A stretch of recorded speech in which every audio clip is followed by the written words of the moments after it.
আসসালামু আলাইকুম, আশা করি সবাই অনেক অনেক ভালো আছেন। আপনারা যারা পল্লী চিকিৎসক, nurse, paramedics, medical assistant, pharmacist রয়েছেন, আপনাদের জন্য আজকের ভিডিওটি অত্যন্ত গুরুত্বপূর্ণ।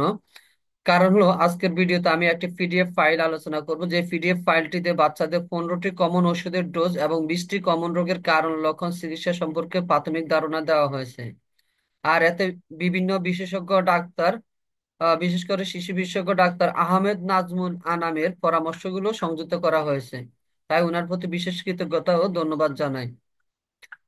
এই বই পিডিএফ ফাইলটিতে বাচ্চাদের যে 15টি কমন ওষুধের ডোজ দেওয়া আছে তা হলো paracetamol, ambroxol hydrochloride, cetirizine, ketotifen, fexofenadine, hydroxyzine, simethicone, diphenhydramine, desloratadine, montelukast, oxymetazoline, Norsol, levosalbutamol, ondansetron, domperidone. এই 15টি ওষুধ বাচ্চাদের খুবই কমন একটা ওষুধ, যেমন Napa, Ambrox, Alatrol, Tofen, Fexo, Artrica, Placol syrup, পেডিয়ামি syrup, Deslor, Monas, Afrin nasal drop, ফিউরিসাল সিরাপ, এমিস্টেট, ওমিডন। এই ওষুধগুলো বাচ্চাদের জন্য খুবই কমন।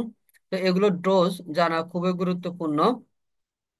এরপর হলো বাচ্চাদের যে 20টি কমন রোগ, যেমন মাম্পস, ডায়রিয়া, আমাশয়, জ্বর, স্ক্যাবিস বা খোসপাসরা, কোষ্ঠকাঠিন্য, পেটে গ্যাস ও বমি, বাবুর মুখে ঘা, বাবুর মুখে লালা, আমবাত, চিকেন পক্স, সাধারণ সর্দি কাশি, নিউমোনিয়া, নেবুলাইজার নেওয়ার নিয়ম, রক্তহীনতা অর্থাৎ বাচ্চাদের রক্ত স্বল্পতা হলে করণীয়, vitamin D, vitamin B complex, ক্রিমির ট্যাবলেট খাওয়ানোর নিয়ম, খিঁচুনি জ্বর হলে করণীয়। এই 20টি কমন রোগের কারণ, লক্ষণ এবং চিকিৎসা আলোচনা করা হয়েছে। এখন আমরা কিছু ডেমো দেখব। যেমন প্যারাসিটামল, যদি পেডিয়াট্রিক ড্রপ খাওয়ানো হয় সেক্ষেত্রে 0 থেকে 6 মাস পর্যন্ত 0.5 ml, 6 থেকে 9 মাস হলো 0.75 ml, 9 মাস থেকে 1 বছর হলো 1 ml করে। আর প্যারাসিটামল 4 থেকে 6 ঘন্টা পর পর খাওয়ানো যায়। জ্বর এবং ব্যথা থাকলে মনে রাখতে হবে 100 মিলিগ্রাম হলো 1 ml। আর এটি বাচ্চাদের জন্য ড্রপ ও সিরাপ আকারে পাওয়া যায়। সিরাপের ক্ষেত্রে প্রতি কেজিতে 10 থেকে 15 মিলিগ্রাম খাওয়ানো যায় 4 থেকে 6 ঘন্টা পর পর, জ্বর বা ব্যথা থাকলে। আহ মনে রাখতে হবে 120 মিলিগ্রাম হলো 1 চা চামচ, 5 ml, 5 ml হলো 1 চা চামচ। যেমন প্রতি 8 কেজিতে সর্বোচ্চ 1 চা চামচ খাওয়ানো যাবে, প্রতি 12 কেজিতে সর্বোচ্চ 1.5 চা চামচ, প্রতি 16 কেজিতে সর্বোচ্চ 2 চা চামচ, প্রতি 20 কেজিতে সর্বোচ্চ 2.5 চা চামচ খাওয়ানো যাবে। এরপর কখন সাপোজিটরি দিতে হবে, যদি বাচ্চাদের জ্বর 101 ডিগ্রি ফারেনহাইটের উপরে উঠে তখন সাপোজিটরি দিতে হবে। প্রতি 8 কেজিতে 125 মিলিগ্রাম পুরোটা, 12 কেজির জন্য 250 মিলিগ্রামের 3 ভাগের 2 ভাগ, 16 কেজিতে 250 মিলিগ্রাম পুরোটা, 20 কেজিতে 500 মিলিগ্রামের 3 ভাগের 2 ভাগ, 30 কেজির উপরে 500 মিলিগ্রাম পুরোটা, 6 মাসের নিচে হলে 125 মিলিগ্রামের অর্ধেক, 9 থেকে 12 মাস হলে 125 মিলিগ্রাম। জ্বর 101 ডিগ্রি ফারেনহাইটের উপরে হলে সাবস্টিটিউট দিতে হবে। এরপর অ্যামব্রক্সল হাইড্রোক্লোরাইড জাতীয় যে ওষুধ, যেমন অ্যামব্রক্স, অ্যাম্বলিক সিরাপ, এটি ড্রপ ও সিরাপ আকারে পাওয়া যায়। পেডিয়াট্রিক ড্রপ 0 থেকে 6 মাস হলো 0.5 ml, দিনে 2 বার। 6 মাস থেকে 12 মাস পর্যন্ত 1 ml, দিনে 2 বার। 1 থেকে 2 বছর হলো 1.25 ml থেকে 1.25 ml, দিনে 2 বার। আর সিরাপের ক্ষেত্রে 2 থেকে 5 বছর হলে 2.5 ml, অর্থাৎ আধা চা চামচ, দিনে 2 থেকে 3 বার। 5 থেকে 10 বছর 5 ml, অর্থাৎ 1 চা চামচ, 2 থেকে 3 বার। 10 বছর এবং তার উপরে হলে 10 ml, অর্থাৎ 2 চা চামচ, দিনে 3 বার। এভাবে সেট্রিজিন হাইড্রোক্লোরাইড বা এলাট্রল সিরাপ খাওয়ানোর নিয়ম। তারপর অন্যান্য যে ওষুধগুলো রয়েছে কিটোট্রিফেন, যেমন টোফেন সিরাপ খাওয়ানোর নিয়ম ওজন অনুযায়ী। বাচ্চাদের ক্ষেত্রে কিন্তু একটি বিষয় মনে রাখতে হবে, বয়সের চেয়ে ওজন অনুযায়ী হিসেবটা জরুরি। ওজন অনুযায়ী ওষুধ খাওয়াতে হবে। এই জন্য শিশুদের যে কোনো ওষুধ খাওয়ানোর পূর্বে অবশ্যই একজন শিশু বিশেষজ্ঞ ডাক্তারের পরামর্শ নেওয়া উচিত।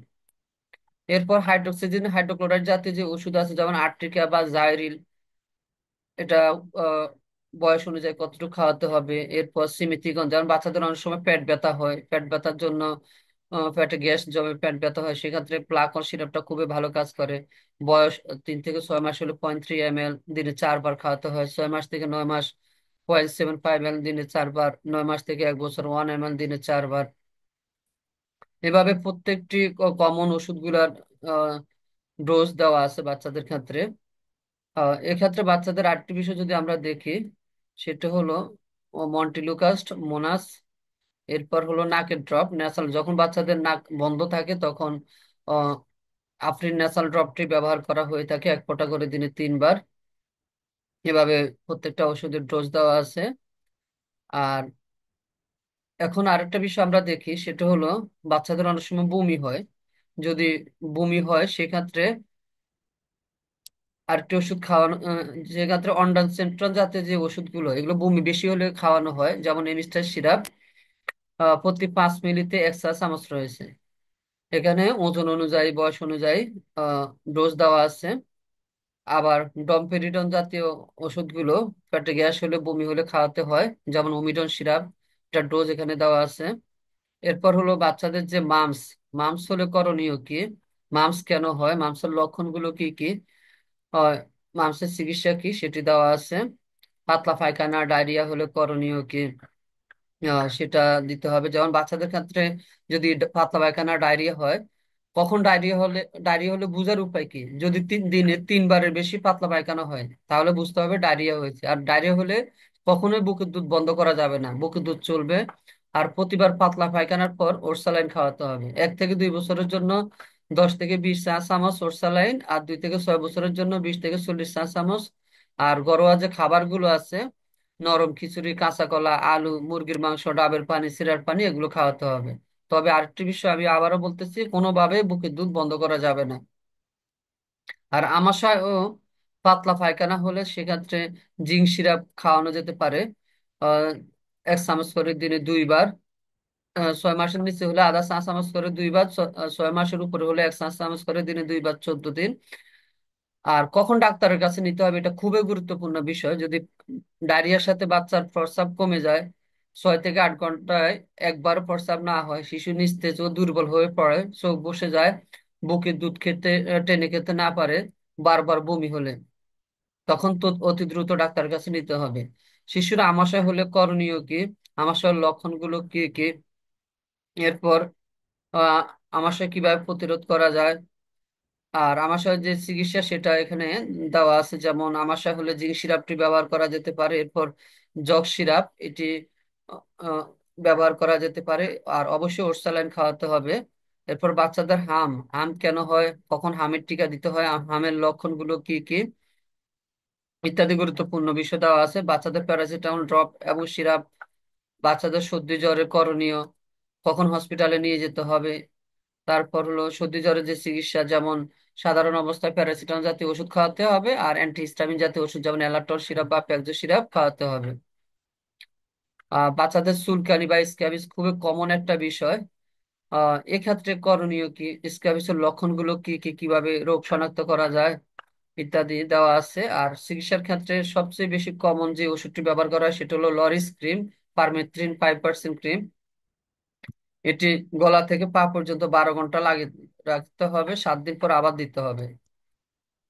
আবার যদি অনেক বেশি হয়, জটিলতা বেশি থাকে, সেক্ষেত্রে আইভারমেকটিন জাতীয় যে ওষুধ, আমি স্কাবর বা আইবেরা, আহ, এটি ব্যবহার করা যেতে পারে। তবে আহ, যে সকল বাচ্চাদের ওজন 15 কেজির কম তাদেরকে এটা দেওয়া যাবে না, 15 কেজির বেশি হলে আইভারমেকটিন ব্যবহার করা যাবে। এরপর অ্যান্টিহিস্টামিন এলাট্রল বা প্যাকজো আর্টিকা এটি ব্যবহার করতে হবে। আমি আবারও বলতেছি, মূলত লরিস ক্রিম এবং অ্যান্টিহিস্টামিন দিলে কিন্তু বাচ্চাদের স্ক্যাবিসের ট্রিটমেন্ট হয়ে যায়। তবে অনেক বেশি হলে সেক্ষেত্রে আইভারমেকটিন জাতীয় যে ওষুধগুলো আছে সেগুলো ডাক্তার পরামর্শে ব্যবহার করা যায়। এরপর এখানে নিয়ম কানুন গুলো দেওয়া আছে। যেমন সকল সদস্যের ব্যবহৃত কাপড় সিদ্ধ বা ইস্ত্রি শেষ হলে লরিস ক্রিমটি ব্যবহার করতে হবে। বাচ্চা, বয়স্ক সবাইকে একসাথে দিতে হবে, রাতে শোয়ার আগে লাগাতে হবে, সারা রাত লাগিয়ে রাখতে হবে। এখানে নিয়ম কানুন গুলো দেওয়া আছে। যেমন আহ সকল সদস্য একই দিনে ওষুধ লাগাবেন, 1 রাতের জন্য সারা রাত ওষুধ গায়ে লাগিয়ে রাখতে হবে। তারপর বিগত 4-5 দিনে ব্যবহৃত সকল পোশাক, অন্তর্বাস, গামছা, তোয়ালে, চাদর গরম পানিতে সিদ্ধ করবেন, কড়া ইস্ত্রি করে রাখতে হবে। বোরকা, সিনথেটিক কাপড়, হাত মোজা ইত্যাদি কড়া ইস্ত্রি করতে হবে। লেপ, কাঁথা কড়া রোদে দিতে হবে কয়েকদিনের জন্য। যে সকল মা বাচ্চাদের বুকে দুধ খাওয়াচ্ছেন তারা অবশ্যই স্তন বৃন্তে ও সম্পূর্ণ স্তনে ঔষধ লাগাবেন। দুধ খাওয়ানোর পূর্বে স্তন বৃন্ত মুছে নিতে হবে, দুধ খাওয়ানোর শেষে পুনরায় স্তনে ওষুধ লাগিয়ে নেবেন। এই নিয়ম কানুন গুলো অবশ্যই মেনে চলতে হবে। এরপর বাচ্চাদের কোষ্ঠকাঠিন্য হলে করণীয় কি, কোষ্ঠকাঠিন্য কেন হয়, প্রাথমিক চিকিৎসা, ঘরোয়া প্রতিকার ইত্যাদি গুরুত্বপূর্ণ বিষয়গুলো দেওয়া আছে। যেমন কোষ্ঠকাঠিন্য হলে 2% গ্যাসোকাইন জেল প্লাস র্যাক্টো কেয়ার একসাথে পেস্ট করে পায়খানার রাস্তা দিতে হবে দিনে 2 বার, অথবা ইজি লাইফ সিরাপ ব্যবহার করা যায়, আহ, অথবা ম্যাগমির সিরাপ। এরপর গ্লিসার সাপোজিটরি ব্যবহার করা যায়। খুবই গুরুত্বপূর্ণ বিষয়গুলা, এগুলো প্রত্যেক মা বাবারই জানা দরকার। আর যারা প্রাথমিক চিকিৎসার সাথে জড়িত তাদের অবশ্যই এই বিষয়গুলো মাথায় রাখতে হবে। তবে বাচ্চার যে কোনো জটিলতা দেখা দিলে অবশ্যই একজন শিশু বিশেষজ্ঞ ডাক্তারের পরামর্শ নিয়ে তারপর ওষুধ সেবন করতে হবে। আর বাচ্চাদের পেটে গ্যাস ও বমি হলে কি করতে হবে, ফ্লাক্সন সিরাপ কি পরিমাণ খাওয়াতে হবে, বাচ্চাদের মুখের ভিতর ঘা হলে করণীয় কি, এক্ষেত্রে কোন সিরাপটি ব্যবহার করতে হয়, শিশুর মুখে লালা পড়লে করণীয় কি, তারপর যদি শিশু যদি চুলকানি হয় সেক্ষেত্রে কি কি করণীয়, লক্ষণ, কারণ লক্ষণ চিকিৎসা, তারপর বাচ্চাদের চিকেন পক্স হলে করণীয় কি, সবগুলো গুরুত্বপূর্ণ বিষয়। অর্থাৎ বাচ্চাদের যে কমন বিষয় সবগুলো দেওয়া আছে, বাচ্চাদের ঠান্ডা কাশি সর্দি। এরপর হলো আহ বাচ্চাদের যে আর বিষয়গুলো রয়েছে সেগুলো হলো বাচ্চাদের নিউমোনিয়া হলে করণীয় কি। নিউমোনিয়ার ক্ষেত্রে একটি বিষয় জানিয়ে রাখি, সেটা হলো বাচ্চাদের যদি নিউমোনিয়ার লক্ষণগুলো থাকে তাহলে অতি দ্রুত নিকটস্থ হসপিটালে নিয়ে যেতে হবে। নিউমোনিয়া চিকিৎসা একজন শিশু বিশেষজ্ঞ ডাক্তার দিবেন, বাচ্চার অবস্থা অনুযায়ী দিতে হবে। আর ঘরে বসে নেবুলাইজার ব্যবহার করার নিয়ম, বাচ্চাদের ক্ষেত্রে নেবুলাইজার কি পরিমাণে দিতে হবে সেটি এখানে দেওয়া আছে। বয়স অনুযায়ী নেবুলাইজার কি পরিমাণ দিতে হবে, এরপর বাচ্চাদের বিভিন্ন ভিটামিন, তারপর আহ বাচ্চাদের রক্ত স্বল্পতা হলে কোন সিরাপটি খাওয়ানো যেতে পারে, বাচ্চাদের শরীরে ভিটামিন ডি কেন প্রয়োজন, ভিটামিন ডি আহ কোথা থেকে পাওয়া যেতে পারে, ভিটামিন ডি সিরাপ বাজারে কি নামে পাওয়া যায়, খাওয়ানোর নিয়ম কি, বাচ্চাদের পেটে কৃমি হলে উপায় বোঝার উপায় কি, কৃমির ওষুধ কি। এটা খুবই গুরুত্বপূর্ণ একটা বিষয়। যেমন এই যে বাচ্চাদের অ্যালবেন্ডাজল, তারপর হলো প্যারেন্টাইল ফ্যামোয়ের জাতীয় যে ওষুধ মেবেন্ডাজল ব্যবহার করা যায়, লিভো মিসল ব্যবহার করা যায়। যেমন প্যারেন্টাইল ফ্যামোয়েট যেটি বাজারে ম্যালফিন বা ডিলেন্টিন নামে পাওয়া যায়, 1 থেকে 3 বছর বাচ্চাদের জন্য ডোজ দেওয়া আছে এখানে। আবার 11 থেকে 16 কেজিতে, 16 থেকে 28 কেজিতে 2 সপ্তাহ পর আবার খাওয়ানো যাবে। অ্যালবেন্ডাজল জাতীয় ওষুধ 3 থেকে 4 বছর বাচ্চাদের জন্য 5 ml করে, এরকম প্রত্যেকটা ওষুধের ডোজ দেওয়া আছে এখানে।